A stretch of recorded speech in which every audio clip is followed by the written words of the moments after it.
E essa notícia é uma notícia triste, porque o que nós estamos vendo é o Bolsonaro sendo conduzido ao abatedouro e não a um julgamento. A gente já sabe o que vai acontecer. E é um julgamento relâmpago, como você nunca viu na história. Fala pessoal, sejam bem-vindos! Começando mais um vídeo recheado de informações importantíssimas. Mas antes, inscreva-se agora mesmo no canal, deixe o seu like e compartilhe esse vídeo com o máximo de pessoas. Assim você vai estar me ajudando demais. Giro na tela e notícias a seguir.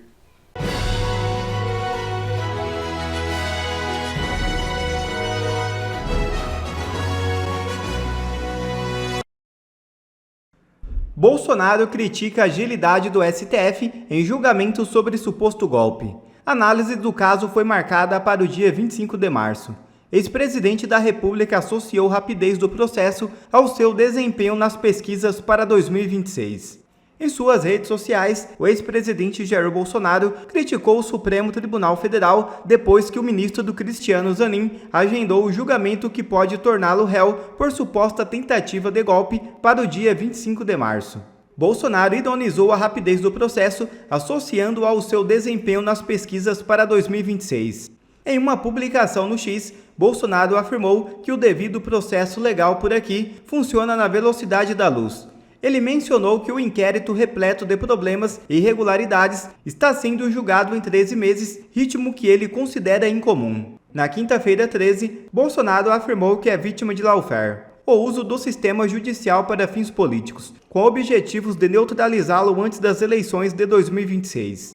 Abre aspas. Essas ações não têm a ver com justiça ou com a prevenção de risco de fuga. Elas têm a ver com o medo. Medo da popularidade de Bolsonaro, que lidera as pesquisas para as eleições de 2026. Medo de seu amplo apoio entre brasileiros de todas as classes sociais e regiões do país. E medo do que ele representa. Fecha aspas. Afirmou Bolsonaro. O julgamento presencial envolve, além de Bolsonaro, 4 ex-ministros de seu governo. Entre eles, Walter Braga Neto da Casa Civil, Anderson Torres da Justiça, Paulo Sérgio Nogueira da Defesa e Augusto Heleno, Gabinete de Segurança Institucional. Também são acusados o ex-comandante da Marinha, Almir Garnier Santos, o ex-diretor-geral da Agência Brasileira de Inteligência, Alexandre Ramagem, e o tenente-coronel Mauro Cid, ex-ajudante de ordens de Bolsonaro, que firmou um acordo de delação premiada. O ministro Alexandre de Moraes, relator do caso, autorizou o julgamento depois de a Procuradoria-Geral da República apresentar uma manifestação em resposta às defesas. Os ministros analisarão se há indícios mínimos para transformar os acusados em réus e abrir uma ação penal. Se a denúncia for aceita, o processo avançará em uma fase em que o mérito das acusações será discutido. A decisão sobre o mérito ocorrerá em outro momento, depois da análise inicial. No entanto, todos nós já sabemos que tudo isso não passa de um teatro, pois eles já estão com a sentença pronta. É um absurdo total. O STF já marcou a data do julgamento do Bolsonaro, que vai começar ainda neste mês de março. E essa notícia é uma notícia triste, porque o que nós estamos vendo é o Bolsonaro sendo conduzido ao abatedouro e não a um julgamento. A gente já sabe o que vai acontecer. E é um julgamento relâmpago, como você nunca viu na história. Eu vou te mostrar e nunca antes foi visto nada parecido na história do Brasil. Lê aqui comigo então essa notícia do canal Metrópolis. Zanin marca para 25 de março o julgamento da denúncia contra Bolsonaro. O ministro do STF, Cristiano Zanin, marcou para 9h30 da manhã do dia 25 de março o julgamento da denúncia contra o ex-presidente da República, Jair Bolsonaro, que analisa a suposta trama golpista para anular as eleições de 2022. Em despacho assinado agora, ontem, quinta-feira, na petição 12.100, o ministro Moraes, relator do caso, tinha liberado o processo e solicitado a sua inclusão em pauta para julgamento presencial. Em seguida, o ministro Zanin designou 3 sessões para apreciação da denúncia contra o chamado Núcleo 1 de acusados. 2 sessões no próprio dia 25, às 9h30 e 14 horas, e a terceira, finge a surpresa, no dia imediatamente seguinte, dia 26, às 9h30 da manhã. É isso, gente, o julgamento do recebimento da denúncia da trama do golpe, que tem mobilizado a PF, PGR, Supremo, a imprensa militante por mais de 2 anos sem cessar. Tudo isso enquanto o desgoverno Lula destrói a economia do país, nos deixa reféns e bandidos, vai ser feito em 2 dias. Simples assim. 2 dias, com 3 sessões da primeira turma do Supremo Tribunal Federal. Para deixar bem claro aqui, esse vai ser o julgamento do recebimento da denúncia, que decide se o tribunal vai abrir um processo criminal contra os acusados e eles vão se tornar réus ou não. O Bolsonaro antes era investigado, aí foi recentemente acusado e agora ele pode se tornar réu. Existe uma evolução na nomenclatura, como a gente chama a pessoa que primeiro é investigada, depois se torna acusada e agora ele pode se tornar réu se a denúncia for recebida pelo Supremo nessa decisão, nesse julgamento que vai acontecer a partir dos dias 25 e 26 de março. Ali será o julgamento do recebimento da denúncia, mas nós já sabemos que ela vai ser recebida. E com isso, o Bolsonaro e os demais investigados vão se tornar oficialmente réus. E depois disso vai começar a instrução do julgamento, que é a fase em que acontece a produção de provas, com a realização, por exemplo, das audiências em que as testemunhas vão ser ouvidas. Só que tem um porém.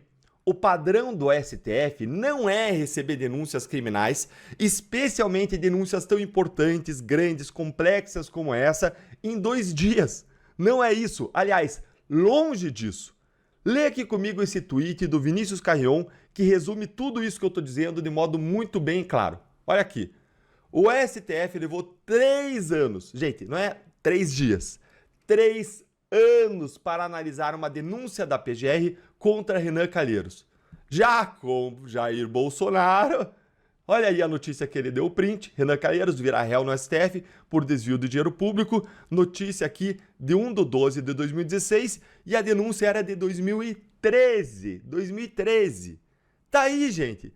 A denúncia contra o Renan foi oferecida em 2013, mas analisada pelo STF apenas em 2017. Acabou sendo analisada um tempo aí depois. Aliás, como acontecem as coisas lá no Supremo. Essa é a regra. E como que tá o Renan Calheiros hoje? Ele tá livre, leve e solto, como todos os demais investigados por corrupção na Lava Jato. Saiu uma notícia aí recente dizendo que não tinha mais nada contra o Renan. Mas Bolsonaro vai virar réu em 2 dias. Você tá achando ruim? Isso te revolta você? Isso tem trazido indignação, como tem trazido para mim esse duplo padrão, essa perseguição da direita, essa perseguição a Bolsonaro e aos corréus dele ali, dessa trama golpista? Se isso tá te incomodando, então curte o vídeo com força para que mais pessoas se unam a essa comunidade que luta contra isso e fica aqui comigo porque a situação piora. E eu já vou te mostrar qual que é o custo desse julgamento relâmpago que o STF está fazendo contra Bolsonaro. Lê aqui comigo, olha aí. STF altera a rotina para julgar a denúncia em 2 dias. Eles vão mudar tudo que for preciso, eles vão fazer tudo que for preciso. O STF decidiu fazer mudanças na sua rotina habitual de julgamentos para agilizar a análise da denúncia contra o ex-presidente Jair Bolsonaro por tentativa de golpe de Estado. Em um movimento, presta atenção, pouco usual, eu diria que nunca vi nada parecido, pouco usual, a primeira turma convocou sessões extraordinárias, o que vai permitir concluir a votação em apenas 2 dias. É pouco usual convocar sessão extraordinária. Agora, nunca se viu um julgamento relâmpago como está acontecendo aqui. Serão 2 sessões no dia 25 e uma no dia 26. Tradicionalmente, o colegiado só se reúne nas tardes e terça-feira. Nesse cenário, como são esperadas 3 sessões para finalizar o julgamento, a corte levaria 3 semanas para dar uma resposta à acusação. Mas não, eles não podem esperar isso. Eles querem fazer em 2 dias. Qual que é o grande problema dessa agilidade pouco usual, como diz a jornalista? É que Moraes e o STF estão fazendo isso tudo em prejuízo ao direito de defesa dos réus por 2 razões. Primeiro, porque a PGR teve meses para analisar as provas e formular a acusação, estourando inclusive o prazo previsto na lei para isso. E nós estamos falando aqui de um caminhão de documentos, de um caminhão de provas, muita coisa cujo sigilo foi levantado agora. Em segundo lugar, a maioria dos réus, e principalmente Bolsonaro, se queixaram de que não tiveram acesso à íntegra das provas, apenas a um recorte das provas feito pela PF, pela PGR e pelo STF. E isso é grave, gente, porque esse caso é um dos mais importantes já julgados na história do Supremo, tendo como réu um ex-presidente da República que está tendo seus direitos de defesa absolutamente atropelados em nome de uma vontade dos ministros de condenar ele, ainda nesse ano. Para quê? Para quê? Olha aí, para que eles querem condenar ainda nesse ano? Para evitar a contaminação do processo eleitoral de 2026. O que é um total absurdo. E eu já fiz vídeo aqui no canal explicando em detalhes essa violação dos direitos de defesa do Bolsonaro, a negativa do acesso integral às provas e também falando disso aqui, dessa suposta vontade de condenar ainda nesse ano para evitar a contaminação, mostrando que isso aqui é uma balela. O que eles querem é tirar o Bolsonaro do jogo, eles querem colocar logo na cadeia e evitar que esse julgamento seja postergado para 2026, quando os ventos políticos podem mudar e tudo pode mudar, porque é um julgamento político. Eles querem julgar o Bolsonaro logo dentro da cadeia, trancar e jogar a chave fora, antes que possa ser possível mudar qualquer coisa dessas. E eu vou deixar aqui um desses vídeos na descrição aqui e no final na tela vai aparecer para você conferir. E se você está revoltado com toda essa injustiça, como eu estou revoltado, vamos fazer essa informação chegar a mais pessoas e você pode ajudar curtindo com força aí o vídeo. E bora seguir aqui, porque fica ainda mais inacreditável a notícia. Olha aí comigo, ó. Articulado nos bastidores, o esquema especial vai permitir uma decisão mais célere na primeira turma sobre a abertura ou não de uma ação penal contra Bolsonaro e outros 8 denunciados. E veja qual que é a tendência aqui, segundo a própria jornalista. A tendência é de que haja uma unanimidade para a abertura da ação. Não é tendência, é certeza, não tenho dúvida de que vai ser aberta a ação, vai ser recebida a denúncia e vai ser unânime. Unânime, porque eles seguraram na primeira turma, eles não permitiram ir para o plenário, onde sim haveria divergências. Gente, o julgamento no STF com 34 réus, julgado a jato. Os réus mal foram denunciados. E o julgamento do recebimento da denúncia vai começar agora, em 25 de março. Quando eu falei que a denúncia contra o Renan demorou 3 anos para ser recebida, eu preciso dizer que a demora no STF não é exceção, não. É a regra por lá. Olha, eu preciso retomar aqui algumas informações com vocês que eu já incluí no outro vídeo, mas vai ser muito rápido. Lá eu incluí com detalhes, eu vou deixar também na tela e no final na descrição, mas olha isso aqui comigo bem rapidamente, porque vale a pena. No mensalão eram 40 réus. A denúncia foi oferecida em 2006. O julgamento para abrir a ação penal só ocorreu no ano seguinte. Para ouvir todas as testemunhas, foram consumidos mais 3 anos. É só essa informação aqui que eu quero mostrar para você, só esse parágrafo aqui. Ou seja, 1 ano entre o oferecimento da denúncia e o recebimento da denúncia no caso mensalão, que tinha 40 réus. Agora, no caso da trama golpista, veja bem, o Supremo vai receber a denúncia contra Bolsonaro e os outros réus em menos de 1 mês. É isso mesmo? Gente, isso aqui é um escárnio total, total.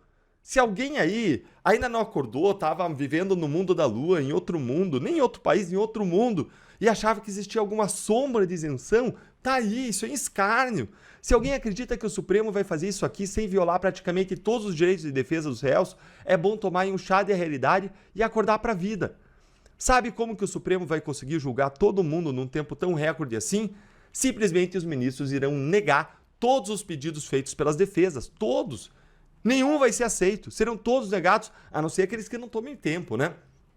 E eles vão ser negados, quando forem negados, por unanimidade, porque os outros 4 ministros da primeira turma são todos submissos a morais, estão todos alinhados, e nenhum pedido da defesa algum será aceito, por mais mérito jurídico que o pedido tenha, porque o único jeito desse julgamento acontecer tão rapidamente assim é se todos os pedidos das defesas foram negados, a não ser algum que não tome nada de tempo, porque o que eles querem é correr.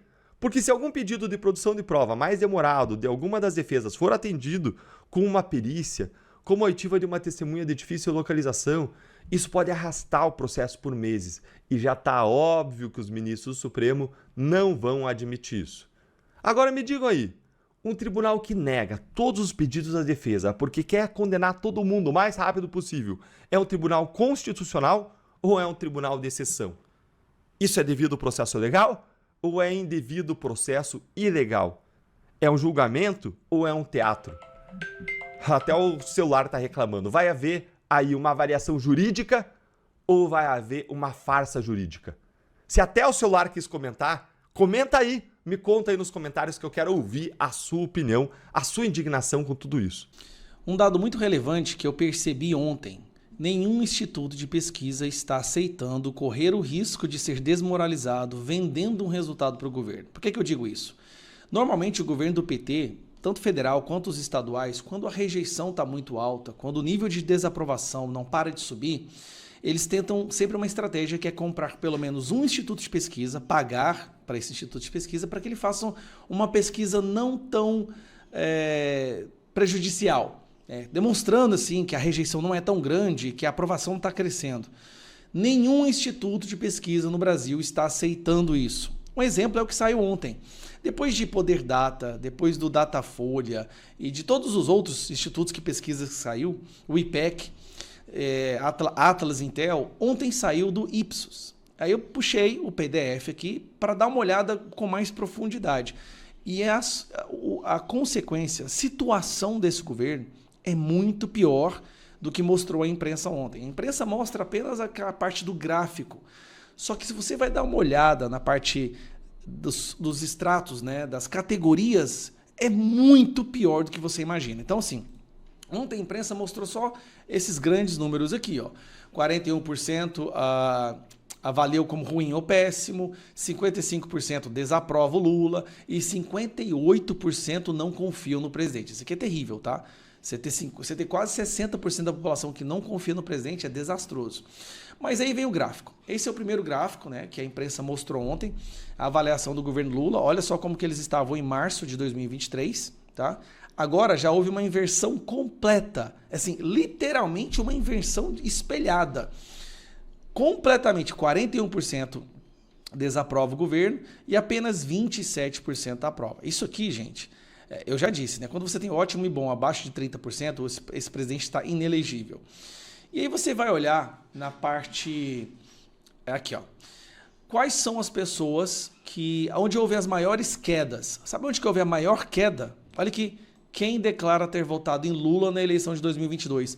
Houve uma queda de 64% para 52%. Resumindo, praticamente 50% das pessoas que votaram no Lula hoje desaprovam esse governo. Nordeste caiu de 50% para 37%. Aqui nós estamos falando do principal eleitorado do Lula, hein? De 50% para 37%. Os menos escolarizados de 47% para 36%. Quem possui renda familiar de até um salário mínimo, né? Os mais pobres, que normalmente votam da esquerda, caiu de 46% para 34%. Os católicos, que é onde o Lula tem uma base ali na religião, de 41% para 34%. Em todas, as mulheres, gente, caiu entre as mulheres, caiu nas pessoas que vivem no interior, municípios pequenos, né, de até 50 mil pessoas. Esses são e os jovens? Jovens foi de 34% para 22%. Então nós estamos vendo que o Lula está perdendo a sua base. Ele não está perdendo o centro, ele não está perdendo as pessoas que votaram no branco ou nulo. Ele está perdendo a base dele. Na avaliação do governo federal, ó, a avaliação negativa aumenta, aí mostra mais alguns aqui, os evangélicos, obviamente, aumentou, a avaliação negativa aumenta, né? Entre os jovens, homens de 35, isso que é o que a gente já esperava, né? Daí vamos lá, esse é o gráfico que forma da opinião como Lula está administrando o país. Também uma inversão 180 graus, tá? Você repare aqui, 57-35, agora 55-40. E nas próximas vai ser pior ainda. Então, é um declínio da aprovação, gente. Presta atenção, caiu 17 pontos a aprovação e subiu 20 pontos a rejeição. Então, nós estamos falando de 37 pontos de diferença entre o início do mandato para agora. E aí, vamos lá. A gente olha aqui, a mesma coisa, ó. A rejeição dele está aumentando entre quem declara ter votado nele, né? Entre o Nordeste, que também caiu, os menos escolarizados, renda até um salário mínimo, cor preta ou parda também caiu. Normalmente o quê? A base dele. E aí tem mais alguns exemplos, se você quiser fazer um print aí para tirar. Mas olha só, dos jovens, foi a desaprovação cresceu de 42% para 56%. E aí vem, se você quiser um print tirar, tá aqui toda a explicação, tá? Detalhe por detalhe. Agora vamos lá, agora confiança, essa aqui foi a bomba da pesquisa. As pesquisas anteriores não tinham analisado essa questão da confiança. O que isso quer dizer? Quando você perde a confiança no presidente, é muito mais difícil de converter essa pessoa. Essa pessoa já colocou essa figura política naquela gaveta assim, não dá mais para confiar, né? Ou seja, obviamente. Gente, saiu de 43% para 58% as pessoas que não confiam no presidente. E caiu de 53% para 40%. Então, nós estamos falando de 18 pontos percentuais na mudança. E se você vai olhar também, aqui, onde que tá bom para ver? Confiança, ó. Por fim, a parcela dos que não confiam no presidente aumenta consideravelmente entre Centro-Oeste, de 24 a 35 anos, capitais brasileiras, preto ou quem se declara preto ou pardo, quem tem renda mensal de um salário mínimo, que é a base dele, né? Moradores da região Nordeste, a desaprovação, que não confiam, de 34 para 43. E quem afirma ter votado em Lula, aqui, as pessoas que votaram em Lula, 23% perderam a confiança. Então nós estamos falando de uma pesquisa que realmente ela é uma bomba atômica nesse governo, no momento onde ele está fazendo de tudo para melhorar a sua aprovação, mesmo jogando o Brasil na dívida pública, no rombo fiscal, no gasto perigoso que ele está tendo, que os investidores e os empreendedores estão percebendo. Então, por mais que eles tentem criar cortinas de fumaça, esse governo está derretendo mesmo. Agora nós estamos falando de todas as pesquisas falando a mesma coisa. E nenhuma, volto a dizer, nenhuma se dispôs a mudar ou alterar o resultado para não ficarem completamente descredibilizadas. Afinal de contas, nós estamos aí prestes a entrar no período eleitoral, onde elas serão requisitadas a fazer pesquisas em suas regiões e até no Brasil inteiro. E uma pesquisa agora que mentir em relação à aprovação e à rejeição do Lula, dificilmente vai conseguir algum contrato. Então, Lula está tendo uma dificuldade muito grande de comprar pesquisas nesses momentos. Isso complica ainda mais a vida dele. Um abraço. Quer ver mais conteúdos como esse? Então inscreva-se agora mesmo no canal e ative o sininho das notificações. Assim você não perde mais nenhum conteúdo que é postado aqui no canal. E também já deixe o seu like para o YouTube ajudar a divulgar o nosso trabalho. Fico por aqui e que Deus abençoe a todos. Brasil acima de tudo e Deus acima de todos.